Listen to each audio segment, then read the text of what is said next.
ప్రభు నామానికి మహిమ కలిగిన గాక. ఇంతవరకు ఆయన కృపలు మనం భద్రపరుచుకొని ఆయన చిత్తంలో మనం ఉంచుకొని మరి ఫిబ్రవరి 1వ తారీఖున మొదటి ఆదివారం మనందరూ కూడా ప్రభు సన్నిధిలో ఉండడానికి దేవుడు మనకి ఇచ్చిన యోగ్యతను బట్టి ధన్యతను బట్టి నేను ఎంతగానో ప్రభుని స్తుతిస్తూ ప్రభు నామాన్ని మహిమపరుస్తూ ప్రభు నామాన్ని కొనియాడుతున్నాను. హల్లెలూయా. సమస్త మహిమ ఘనత ప్రభావం ఆయనకి కలిగిన గాక. ఆమేన్. హల్లెలూయా. ఈరోజు ప్రభునందు ప్రేమ దేవుని సన్నిధిలో ఉండి దేవుని వాక్యం వినడానికి మీరు అందరూ కూడా కూడి వచ్చినందుకు మీ అందరూ కూడా వందనాలు. అయితే దేవుడు మనకి సంఘానికి చక్కని వాగ్దానము దేవుడు మనకి ఇచ్చాడు. ఏ వాగ్దానం దేవుడు మనకి ఇచ్చాడంటే యెషయా గ్రంథం 60వ అధ్యాయము 1వ వచనం మనం చదువుకుంటూ ఉన్నాం. నీకు వెలుగు వచ్చి ఉన్నది, లెమ్ము తేజరిల్లము. చిన్న ప్రార్థన. మమ్మల్ని మిక్కిలిగా ప్రేమిస్తున్న మా ప్రియ తండ్రి, నువ్వు గొప్ప దేవుడివి, ఆశ్చర్యకరుడివి, కృపామయుడివి, దయామయుడివి, ప్రేమమయుడివి, ప్రేమ స్వరూపివి నాయన. ఈ దినాన్ని పాదం దగ్గర రావడానికి దేవా మీరు ఇచ్చిన ధన్యతను బట్టి, భాగ్యాన్ని బట్టి, అవకాశాన్ని బట్టి మీకు కృతజ్ఞత ఆస్పత్రులు చెల్లిస్తున్నాం ప్రభా. దేవా ఈ దినాన్ని ఈ లేఖన ద్వారా కొన్ని నిమిషాలు అందరితో కూడా మీరు మాట్లాడి మీ నామాన్ని మహిమ తెచ్చుకుంటారని యేసు నామములో ప్రార్థిస్తున్నాం ప్రభా తండ్రి. ఆమేన్. హల్లెలూయా. హల్లెలూయా. ప్రభునందు ప్రేమలారా, చక్కగా ఈ మొదటి పునరుద్ధరణలో మనందరం కూడా ఉండడానికి దేవుడు ఎంతో కృప చూపించాడు. అయితే చక్కని వాక్య భాగం చదువుకున్నాం. నీకు వెలుగు వచ్చి ఉన్నది. అప్పుడు ఏమన్నాడు? లెమ్ము తేజరిల్లు. వెలుగు మన మీదకి వచ్చింది, ఆల్రెడీ వచ్చింది, కానీ తేజరిల్లకపోతున్నాం. లెమ్మంటున్నాడు. ఎక్కడి నుంచి లెమ్మంటున్నాడు అంటే పడిపోయామో, నిద్రపోతున్నామో కదండి. పడిపోయే వాళ్ళని ఏమంటాము? లెమ్మంటామా? అరే భలే పడ్డారా అంటామా? చెప్పనమ్మా. లేవు లేవు లేవు అని వెంటనే ఏం చేస్తాం? మనమనే లేపుతాము. అది లెమ్మంటే చెప్తాం. పడిపోయి ఉంటే పడుకున్న వాడిని సమయం అయిపోతుంది, లేవండి డ్యూటీకి, లేపుతాం లేదండి. వాళ్ళు పడుకునేది ఎవరు అంటారు, ఏమంటారు తెలుసా? నేను పడుకుంటున్నాను, పలానా సమయానికి లేపేసి నేను డ్యూటీ కంపల్సరీ టయానికి వెళ్ళిపోవాలంటారు. అవునా లేదండి? లేదా మనం ఈ మధ్యలో ఏం చేస్తున్నారంటే అలారం పెట్టేసుకుంటున్నారు. అలారం ఊరుకుంటుందా? చెప్పండి. లేచి వరకు ఊరుకోదు ఇది. ఏది? అలా అవునా కదండి? అలారం మనల్ని ఏం చేస్తుంది? లేపుతుందే లేదండి? నా ఫోన్ అయితే 4:30 లేపేస్తుంది, కంపల్సరీ 4:30 లేపేస్తుంది. రాత్రి ఎన్ని గంటలు పడుకున్నా సరే 4:30 మాత్రం లేపేస్తుంది. హల్లెలూయా. చెప్పండి. హల్లెలూయా. ప్రభునందు ప్రేమలో ఎందుకు ఈ మాటలు జ్ఞాపకం చేస్తున్నానంటే పడిపోయిన వారిని, నిద్రపోతున్న వారిని లెమ్మంటారు. అయితే ఈ మాటలన్నీ తర్వాత మనకి జ్ఞాపకం చేసుకుందాం. కానీ ఇప్పుడు మనం సబ్జెక్ట్ మీద వెళ్తూ ఉన్నాం. ఆ వెలుగు ఎవరంటే యేసు ప్రభువారు. ఆ వెలుగు ఎవరండి?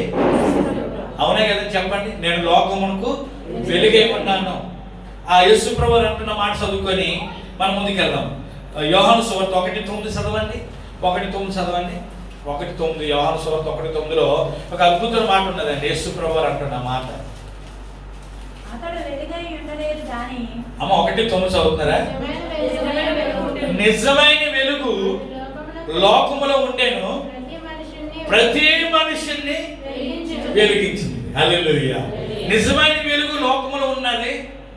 నిజమైన వెలుగు లోకములో ఉన్నది కాబట్టి ప్రతి మనిషిని ఏం చేస్తుంది? వెలిగిస్తుంది. ఎవరైతే గుడ్డితనంలో ఉన్నారో, ఎవరైతే చీకట్లో ఉన్నారో వాళ్ళందరినీ కూడా ఏం చేస్తుందండి? వెలిగిస్తారు. ఆ వెలిగించడమే యేసు ప్రభువారు. నిజమైన వెలుగు ఎవరంటే యేసు ప్రభువారే. హల్లెలూయా. నిజమైన వెలుగు యేసు ప్రభువారే. ఆ వెలుగుని మనం ఏం చేయాలి? ఆ వెలుగుని ఏం చేయాలని కొన్ని మాటలు జ్ఞాపకం చేస్తున్నాను. వెలుగుని మనం ప్రేమించాలి. వెలుగుని ఏం చేయాలండి? ప్రేమించాలి. అది మనం చదువుకున్నాం. యోహాను సువార్త 3:19లో రాయబడ్డది. 3:19 ఏం రాయబడ్డది అంటే ప్రేమోడరా, మనుషులు క్రియలు చెడ్డ అయినందున వారు వెలుగును ప్రేమింపక చీకటినియే ప్రేమిస్తున్నారు. దేన్ని ప్రేమిస్తున్నారు? నన్ను పైకి పొమ్మని, పైకి సండే స్కూల్. ఏ మనుషుల క్రియలు ఎటువంటివి అండి? చెడ్డ కనుక వాళ్ళు దేన్ని ప్రేమిస్తలేదు? వెలుగును ప్రేమింపక చీకటిని ప్రేమిస్తున్నారు. అయితే మనము దైవ బిడ్డలుగా ఎవరిని ప్రేమించాలి? చీకటిని ప్రేమించాలి, వెలుగుని ప్రేమించాలా?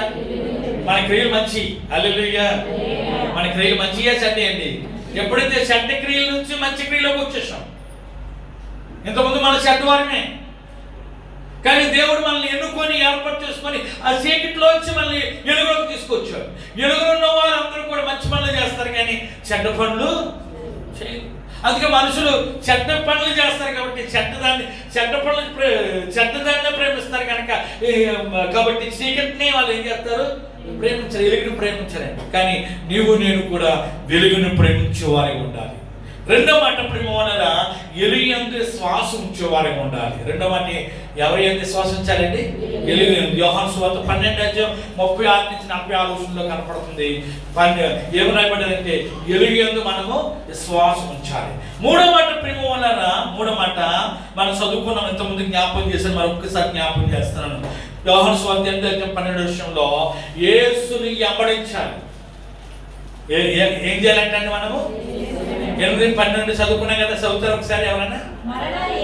మరలా యేసు నేను లోకమునకు వెలుగును, నన్ను వెంబడించిన వాడు చీకటిలో నడవక జీవ వెలుగులో నడుస్తారు. హల్లెలూయా. నన్ను వెంబడించే వారు చీకటిలో నడవరు. ఎక్కడ నడుస్తారంట? వెలుగులో. హల్లెలూయా. జీవ వెలుగులో నడుస్తారు, జీవం ఉన్న వెలుగులో నడుస్తారు. నేను లోకానికి వెలుగుగా ఉన్నాను, నన్ను వెంబడించే వారు కూడా వాళ్ళు వెలుగుగా ఉంటారు. యేసు ప్రభువారు ఎలాగున్నారు, మనము కూడా అలాగే ఉంటాము. హల్లెలూయా. యేసు ప్రభువారు ఎలాగున్నారు, మనము కూడా. కూర్చోండి. ఓకే, దేవుడి స్తోత్రం. నువ్వు పైకి వెళ్ళిపోమ్మా. యేసు ప్రభువారు లోకానికి వెలుగై ఉన్నాడు, మనము కూడా చెప్పండి వెలుగే ఉండాలి. వెలుగుని ఏం చేయాలి మనం? చెప్పండి. వెలుగుని ప్రేమించాలి, వెలుగుని విశ్వాసించాలి, వెలుగుని వెంబడించాలి. వెలుగుని ఏం చేయాలండి? వెంబడించాలి. నాలుగో మాట యోహాను సువార్త 1:1, మొదటి యోహాను పత్రిక 1:2, 7 రాయబడ్డది. మొదటి యోహాను పత్రిక 1:7 రాయబడ్డది. ఎలుగులో నడవాలంట. ఎక్కడ నడవాలండి? ఎలుగులో నడడం. ఎలుగుని వెంబడించడము, ఎలుగులో నడడం. హల్లెలూయా. ఇశ్రాయేలు ప్రజలకి ఎలుగులో నడుచుకోరంట. రాత్రి అవ్వకి మేఘస్తంభం వచ్చేసిందంటే, రాత్రి అవ్వకి మేఘస్తంభం వచ్చేస్తే వాళ్ళ అగ్నిస్తంభం అండి. మేఘస్తంభం కాదు, పగలు మేఘస్తంభము, రాత్రులు అగ్నిస్తంభం. అగ్ని ఎలాగొచ్చిందంటే వెలుగు. వాళ్ళు నడుతుండగా ఆ వెలుగు అలా నడుచుకుని వెళ్ళేదంట. హల్లెలూయా. వాళ్ళు ఆగిపోతే వెలుగు ఆగిపోయేదంటండి. వాళ్ళు ఆగిపోతే వెలుగు ఆగిపోయేదంట. అంటే ఆగిపోవడం కదా, అక్కడ ఆగిపోయేదంట, నడిచేదంట. ఇప్పుడు మనం చూసామా నక్షత్రము? చూసారా? నక్షత్రం ప్రేమ వల్ల జ్ఞానం వెళ్తుండగా వాళ్ళు వెంబడి నడిచిందంట నక్షత్రం. వాళ్ళతో పాటు దాన్ని చూసి వెంబడించారంట. వాళ్ళు నడుతుంది కదా, దాన్ని చూసుకుంటే వెళ్ళారంట. 2 సంవత్సరాలు 2 సంవత్సరాలు నక్షత్రాన్ని వెంబడించారంట.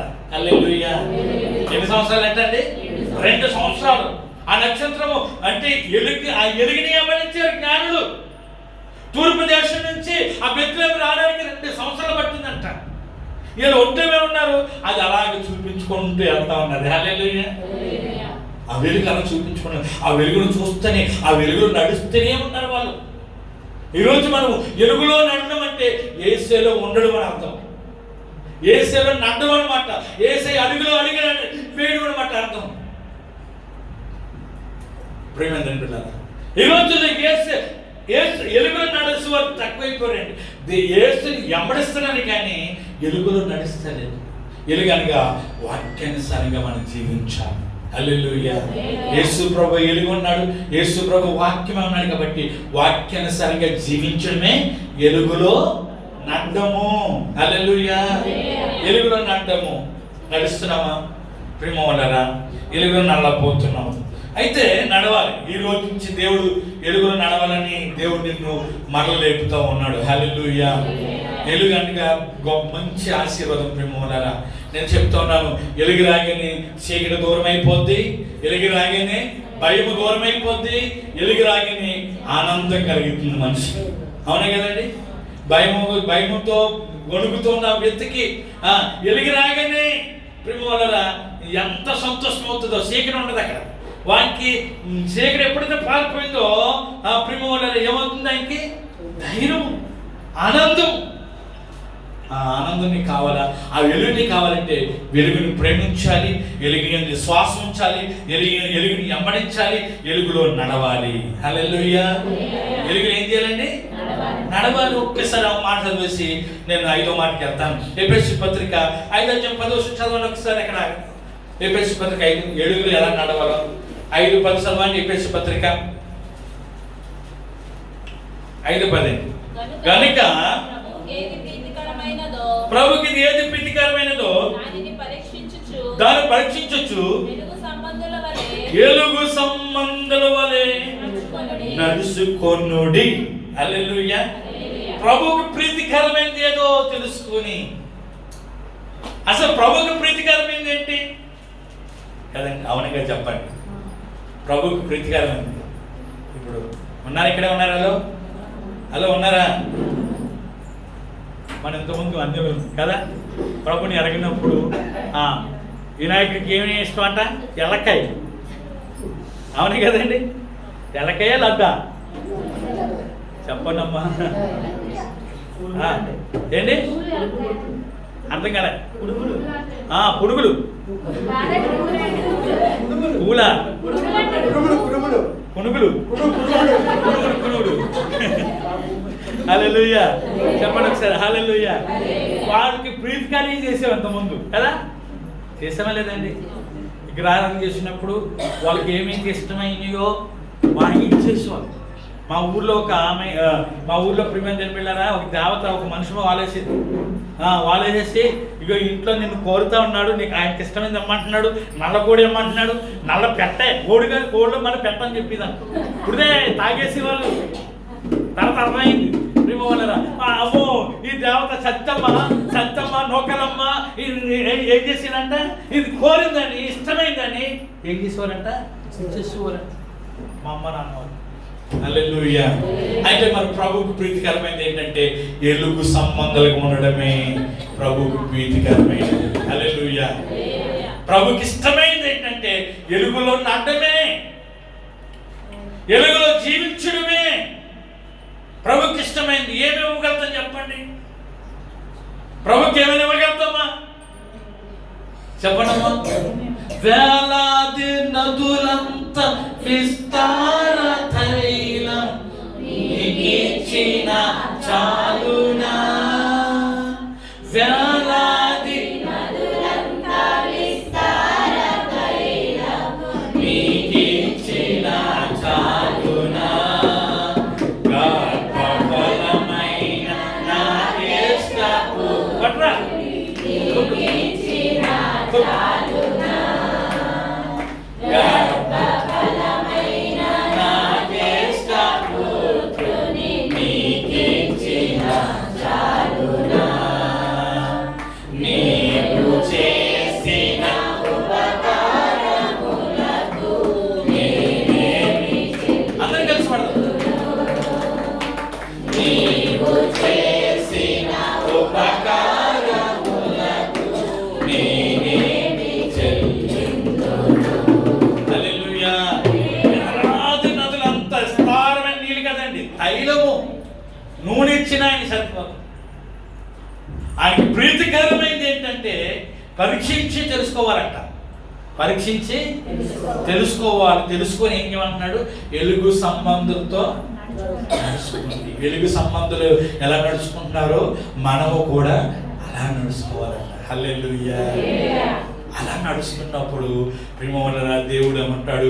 నాకు ప్రియమైన బిడ్డ, నాకు ప్రియమైన కుమార్తె. హల్లెలూయా. నా ప్రియమైన బిడ్డ, నా ప్రియమైన కుమార్తె. ప్రియమైన ఆయన ప్రీతికరంగా ఉండాలి. మనం ఎప్పుడు కూడా ఆయన ప్రీతికరంగా మనం జీవించాలి. ఆయన ప్రీతికరంగా మనం నడుచుకోవాలంటే వెలుగు సంబంధులుగా మనం ఉండాలి. హల్లెలూయా. సమయం లేదు, అందుకే నేను ఇంకో మాటకి వెళ్ళిపోతా ఉన్నాను. ఇంకో మాటకి వెళ్ళిపోతున్నాం. ప్రభునందు ప్రియములారా, ఐదో మాట జ్ఞాపకం చేసుకొని మనం ముగించుకుందాము. ఐదో మాట ఏంటంటే, ఎఫెసీ పత్రిక 5వ అధ్యాయం తీసిన దగ్గర ఉన్నది. 5వ అధ్యాయం 9వ వచనం చదువుతారా? 9వ వచనం అండి. ఎలుగు ఫలము సమస్త విధములైన మంచితనము, నీతి, సత్యమును దాంట్లో కనపడుచున్నది. హల్లెలూయా. ఇప్పుడు మనందరం కూడా ప్రేమ వలన ఎలుగుని ప్రేమించాలి, ఎలుగుని వెంబడించాలి, ఎలుగులో నడుచుకోవాలి, ఎలుగుని శ్వాసం ఉంచాలి. కానీ మనం ఇప్పుడు వెలుగు ఫలం ఫలించాలి. ఏ ఫలం అండి? వెలుగు ఫలం ఫలించే వారికి ఉండాలి. వెలుగు ఫలాల్లో చాలా ఫలాలు ఉన్నాయి. ఆత్మ ఫలాలు ఉన్నాయి, జీవ ఫలాలు ఉన్నాయి కదండి. వెలుగు ఫలం ఉండాలి. ఈ రోజున ప్రేమ వలన దేవునికి నేను ప్రీతికరంగా మారాలంటే వెలుగు ఫలము ఫలించే వారిగా మనం ఉండాలి. ఏ ఫలం అండి? వెలుగు ఫలము. వెలుగు ఫలములు ఏమున్నది చూడండి. అక్కడ మంచితనం ఉన్నది, నీతి ఉన్నది, సత్యము దాగి ఉన్నది. వెలుగు ఫలం ఫలించేవారు ఎవరంటే మంచితనంగా జీవించేవారు, మంచిగా జీవించేవారు, నీతిగా నడుచుకున్నవారు, సత్యాన్ని అనుసరించేవారు, వారే వెలుగు ఫలం. హల్లెలూయా. అవునే కదండి? చెప్పండి. ఆ కుర్రోడు చాలా మంచివాడండి. ఆ కుర్రోడు జోలికి వెళ్ళొద్దు అంటారు చాలా మంది. ఎవరు మంచోరు చెడ్డరు మనకు తెలిసిపోదు. అవునే కదండి? కొంతమంది చూపులతో కనిపెడతారు. అవునా? ఆనందరావు కదా, చూపులతో ఏం చేస్తారండి? కనిపెడతారు చాలా మంది. ఆ అబ్బాయి చాలా మంచివాడండి, ఆ అమ్మాయి చాలా మంచిదండి. ఆ మంచిదాన్ని ఎక్కడి నుంచి వస్తుంది? ఆ మంచిదాన్ని ఎక్కడి నుంచి మనం పొందుకోగలుగుతామంటే వెలుగు ఫలం ద్వారా మనం పొందుతాం. ఈరోజు ప్రేమ వలన మనము ఈ దినాన్ని వెలుగు ఫలం ఫలించే వారిగా మనం ఉండాలి. ఆ వెలుగు ఫలములో మంచితనం నేను దాగున్నది. హల్లెలూయా. మంచితనం ఉన్న దగ్గర చెడ్డతనం ఉండదు. ఇంతకుముందు మన చెడ్డవడమే. అందుకే అపోస్తలుడు పౌలు అంటాడు, పూర్వము నేను దోషకుని, విమర్శకుని, ఆదికరుని అంటాడు. పూర్వము నేను ఎటువంటి వాడిని అంటే చెడ్డవాడు. ఆయన ఎటువంటి వాడండి? చెడ్డవాడు, చెడ్డ పనులు చేసేవాడు, చెడ్డని ఆచరించేవాడు. ఎప్పుడైతే క్రీస్తునందు వెలుగై ఉన్నాడో, క్రీస్తులోకి వచ్చాడో, ప్రేమ వలన యేసు ప్రభువులోకి వచ్చాడో, అప్పుడు ఆయన మంచివాడైపోయాడు. నేను మారానని చెప్పినప్పుడు కూడా మా ఇళ్ళలో చాలా మంది, నేను ఇప్పుడు మీలో ఒక్కలాగే మారిపోయానండి, అవన్నీ వదిలిపెట్టేస్తానండి అని చెప్పిన పౌలు వదిలిపెట్టలేదు. వాడి మాటలు నమ్మకూడదని కోరు కొంతమంది. వాడి మాటలు నమ్మకూడదని కోరు. లేదు నేను మారిపోయానండి, నన్ను ఎలుగొచ్చి తాకింది, ఎలుగు ఎప్పుడైతే తాకిందో నాలున్న గర్వం పోయింది, నాలున్న చెడతనం పోయింది, నాలున్న చెడతనం పోయింది, మంచితనంగా మారిపోయానని చెప్పినప్పుడు అప్పుడు నమ్మారండి. హల్లెలూయా. పూర్వం మనం అటువంటి వాళ్ళమే. పూర్వం కూడా మనం రకరకాలమైన చెడ్డవారమే. యేసుని ఎరగముందు చెడ్డవారమే. యేసుని ఎరిగిన తర్వాత మంచివారిగా మారిపోవాలి. హల్లెలూయా. మంచివారిగా మనం జీవించాలి, మంచితనం కోరుకోవాలి. ఇప్పుడు ఎవరైనా గొడవ పడుతుంది అనుకోండి, మరి మంచిగా వెళ్ళిపోయామనుకోండి, వాళ్ళు గొడవ చేయడానికి ఇష్టపడాలి. చాలా మంచి చూడండి, అబ్బాయి చాలా మంచి చూడండి, మన అనవసరంగా అనేసే మాటలు, అనవసరంగా అనేసే మాటలు. ఆ మంచితనము యేసయ్యలో నుంచి వచ్చింది. హల్లెలూయా. ఆ మంచితనం ఎక్కడి నుంచి వచ్చిందండి? యేసయ్యలో నుంచి వచ్చింది. ప్రియమైన బిడ్డలారా, ఆ మంచితనం గురించి ఒక మాట చదువుతారా? 2వ దినవృత్తాల గ్రంథము 12 చదవండి. 12 చదవండి. అక్కడ ఒక రాజు గురించి తన్ను తాను తగ్గించుకున్నందున యెహోవా అతన్ని బొత్తిగా నిర్మూలన చేయక యోధావారు కొంత మట్టుకు మంచితనమును అనుసరించుట చూచి తన కోపము అతని మీద నుండి తిరుగుకొనెను. అతని మీద నుంచి ఏం చేశాడంట? దేవుడు. హల్లెలూయా. అతనికి ఎందుకు కోపం వచ్చింది తెలుసా? ఎండి బంగారం, దేవుని మందిలో ఉన్న ఎండి బంగారం తీసేసి బంగారం తీసేసి ఎండు వస్తువులు తీసి పెట్టాడండి అన్నమాట. బంగారు వస్తువులు తీసేసండి ఎండు వస్తువులు తయారు చేసి పెట్టాడు. ఆ ఎలా ఉన్నాయి ఆ రూపంగా. ఇప్పుడు దేవుడికి ఏమొస్తుంది? కోపం వస్తుందా రాదా? చెప్పనండి. దేవుని కోపం రాదనుకుంటారా? వస్తుంది. ఉగ్రుడై వస్తాడు. హల్లెలూయా. దేవుడి మందిలో ఉన్న వస్తువులు తీసేసి బంగారు వస్తువులు తీసేసి ఎండు వస్తువులు అదే ప్రకటన తయారు చేసి పెట్టాడు రాజు. ఇంకా కోపం వచ్చేసింది. ఉగ్రుడైపోతున్నాడు. ఉగ్రుడైపోతున్న సమయంలో దృష్టి నుంచి చూసినప్పుడు ఏం కనపడుతుందంట? ఏం కనపడుతుంది? మంచితనం కనపడుతుంది. హల్లెలూయా. మంచితనం కనపడడానికి ఏమైపోయింది చెప్పండి? ఆ కోపం చల్లారిపోయింది. చాలా మంచోడా, ఎక్కడో చూస్తా అనుకున్నాం కానీ ఈయన చాలా మంచోడని వెంటనే ఆయన కోపాన్ని తిప్పేసుకున్నాడు. హల్లెలూయా. చెప్పండి హల్లెలూయా. దేవుడికి నీకు వ్యతిరేకంగా ఏదైనా కోపం వచ్చి పనులు చేస్తున్నామమ్మ, కానీ నీ మంచితనాన్ని బట్టి నీ మీద కోపం రాకుండా తిప్పేసుకుంటున్నాడు దేవుడు. హల్లెలూయా. ఒక్కోసారి దేవుని బాధ పెట్టి పనులు చేస్తున్నాము. ఒక్కోసారి దేవుని గాయపరిచే మాటలు పలుకుతూ ఉన్నాము. నాకున్నది కదా రకరకాలుగా మాట్లాడుతున్నాము. కానీ దేవుడు నిన్ను ఎందుకు రక్షిస్తున్నాడు, నేను ఎందుకు కాపాడుతున్నాడంటే ఎక్కడో నీ మంచితనం ఉన్నది. ఎక్కడో మంచితనము. హల్లెలూయా. హల్లెలూయా. మంచితనం వల్ల నిన్ను శిక్షించుకుంటా, నిన్ను అవమానపరచకుండా, నిన్ను కించపరచకుండా ప్రియమైన ఆ మంచితనమే నిన్ను కాపాడుతుంది. ఆ మంచితనమే మనల్ని కాపాడుతుంది. హల్లెలూయా. ఇంకో మాట చదువుకుందామా? నిర్గమకాండం 33:9 కూడా చదవండి. 33:9 33:9.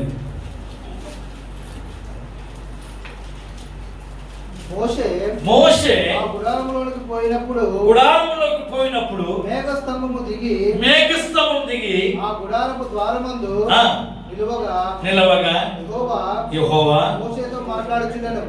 ప్రజలందరూ ఆ మేఘస్తంభము ఆ గుడారపు ద్వారమున నిలుచుట చూచి లేచి ప్రతి వాడును తన గుడారపు ద్వారమందు నమస్కారం చేయుచుండిరి. ఓకే, దేవుడి స్తోత్రం. హల్లెలూయా. చెప్దాం ఒకసారి హల్లెలూయా.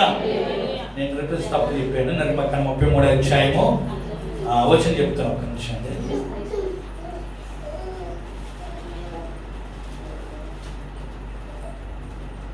నా మంచిదనం అంతా నీకు కనపరుచుదని అని అంటాడు. 19వ వచనం అనుకుంటున్నాడు. 18 చదవండి. దయచేసి నీ మహిమను నాకు చూపుమనగా అనగా ఆయన నా మంచితనమంతయు నీ ఎదుట కనపరిచెదను. హల్లెలూయా. చూడండి, మోషే అంటున్నాడండి, అయ్యా నన్ను మోషే నేను చూడాలయ్యా, నీ మహిమను చూడాలంటాడు. అయ్యా నా మంచితనమే నీ ఎదురు పెట్టేశాను అంటున్నాడు. ఎవరు మంచితనం అండి? దేవుని మంచితనం మోషే ఎదురు పెట్టేయడండి. హల్లెలూయా. మోషే దగ్గర ఏది దాచలేదట అండి, ఏమి కూడా దాచలేదట. ఎంత అద్భుతం అండి. నా మంచితనం అంతా నీ ఎదుట పెట్టేశానయ్యా. ఈరోజు ప్రేమ వలన వెలుగు ఫలములు ఏముంది? అందరూ చెప్పాలి, మంచితనం ఉండాలి. నువ్వు మంచితనంగా కలిగి ఉంటే నువ్వు ఏ ఫలం ఫలిస్తున్నావు? వెలుగు ఫలము. వెలుగు ఫలములో మంచితనం ఉన్నది. ఈరోజు నువ్వేం నిర్ణయం చేసుకో? దేవుని ఎదుట మనం ఉన్నాము, దేవుడి మందిరంలో ఉన్నాము, ఆయన శరీరం ఉన్నది, ఆయన రక్తం మన మధ్యలో ఉన్నది. ఎలా జీవిస్తున్నావు? మంచితనంగా జీవిస్తున్నావా లేదా? మంచితనంగా నడుచుకుంటున్నామా లేదా?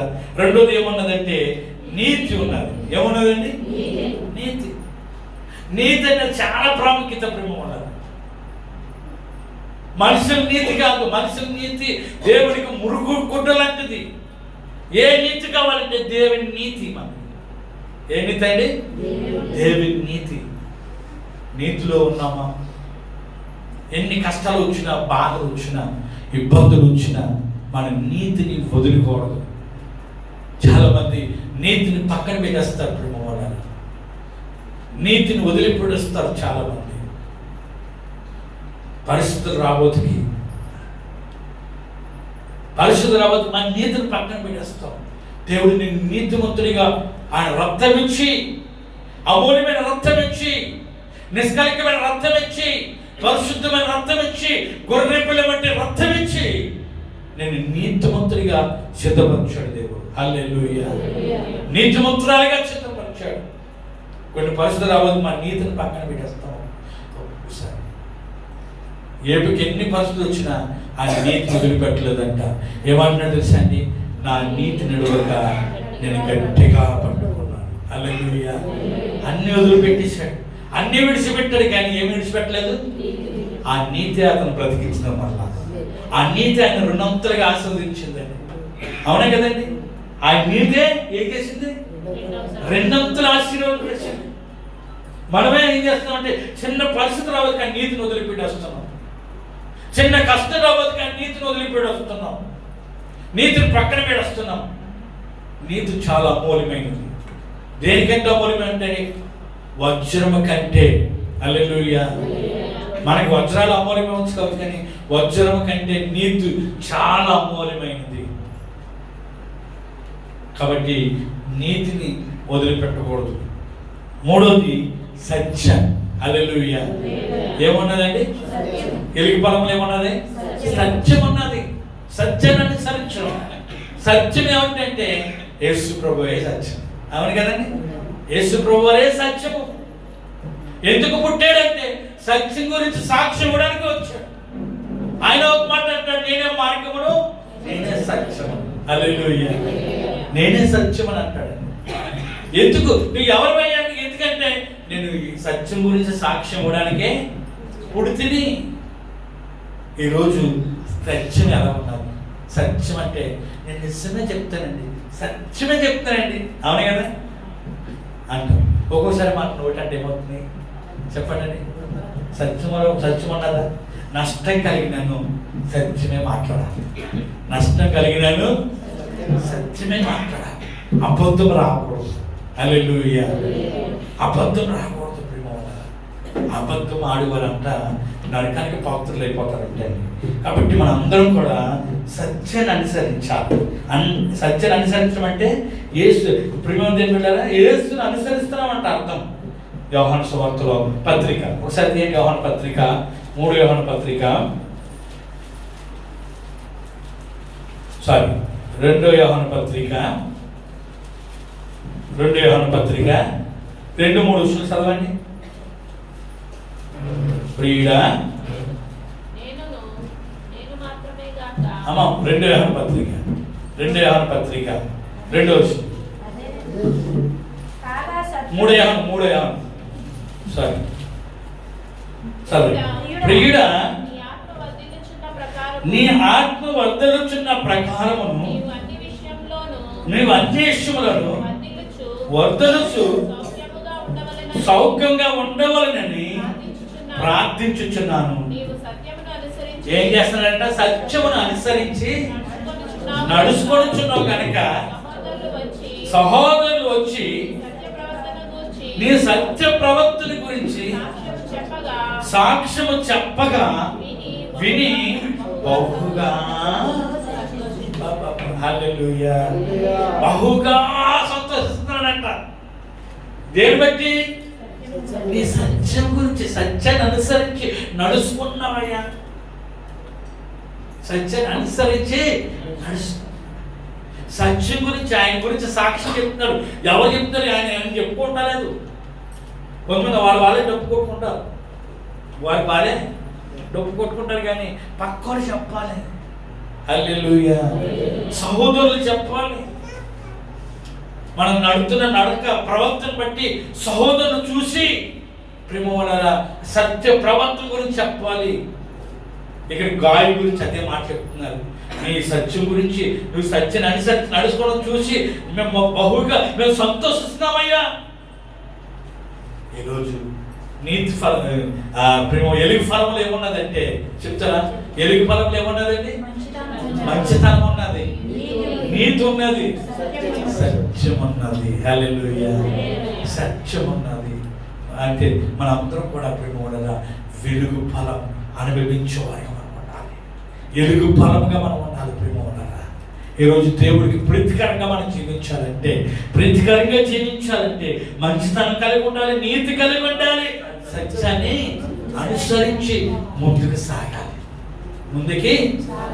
ఇంకా 2 మాటలు ఉన్నాయి. ఇప్పుడు వల్ల దేవుడి చేతి మీద వచ్చి వారు మనం జ్ఞాపకం చూసుకుంటాం. కాబట్టి ప్రతి ఒక్కరు కూడా ఈరోజు విన్న మాటలు, వెలుగుని మనం ఏం చేయాలి? ఒకటి చెప్పాలి. వెలుగుని ఒకటి ప్రేమించాలి, వెలుగు యందు విశ్వాసం ఉంచాలి, వెలుగుని వెంబడించాలి, ఎలుగులో నడవాలి, ఎలుగు ఫలము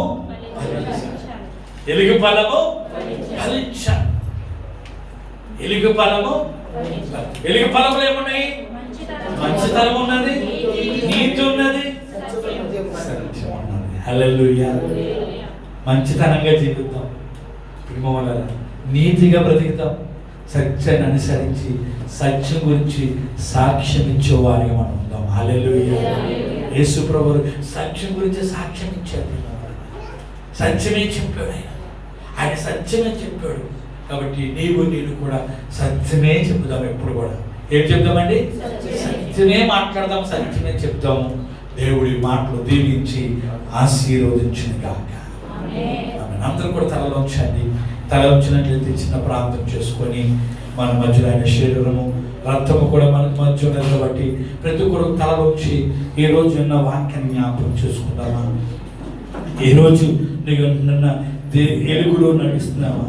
వెలుగులో నడుస్తున్నామా? ప్రేమనా, దేవుడికి ప్రీతికరమైనది ఏంటంటే వెలుగులో నడ్డము. వెలుగులో నడ్డము. నడుస్తున్నామా? వెలుగు ఫలం పలుస్తున్నామా? వెలుగు ఫలం పలుస్తున్నామా లేదా? అందరూ కూడా కళ్ళు మూసుకొని ప్రార్థన చేయండి. కళ్ళు మూసుకొని ప్రార్థన చేయండి. వెలుగు ఫలం ఫలిస్తున్నామా? వెలుగు ఫలములో మంచితనం ఉన్నది, వెలుగు ఫలములో నీతి ఉన్నది, వెలుగు ఫలములో సత్యము దాగి ఉన్నది. వెలుగు ఫలం ఫలించేవారు నువ్వు ఉండాలని ప్రభు కోరుతూ ఉన్నాడు. వెలుగు ఫలముతో నువ్వు నింపబడాలి. నీ కుటుంబం అంతా నింపబడాలి, నీ పిల్లలంతా నింపబడాలి. వెలుగు ఫలములో మంచితనం, వెలుగు ఫలములో నీతి, వెలుగు ఫలములో సత్యము దాగి ఉన్నాయి. నువ్వు వెలుగు ఫలం ఫలిస్తున్నావంటే నీలో మంచితనం ఉన్నది. చెడు లేదు. చెడు ఉన్నదంటే వెలుగు ఫలమును ఫలిస్తలేదని అర్థం. ఒకరు ఫలించకపోతే ఇప్పుడు ఇచ్చిన తీర్మానం చూసుకో. పిల్లలారా, దేవుడు నీతో నాతో మాట్లాడుతున్నాడు, మనందరితో మాట్లాడుతున్నాడు. దేవాన్ని కొందనాలు విన్న వాక్యం అరుది కూడా నీకు చేసి వాక్యానుసారంగా జీవించుటకు మా అందరినీ మీరు సిద్ధపరిచి మీ నామాన్ని మహిమ తెచ్చుకుంటారని యేసు నామములో ప్రార్థిస్తున్న ప్రభు తండ్రి. ఆమేన్.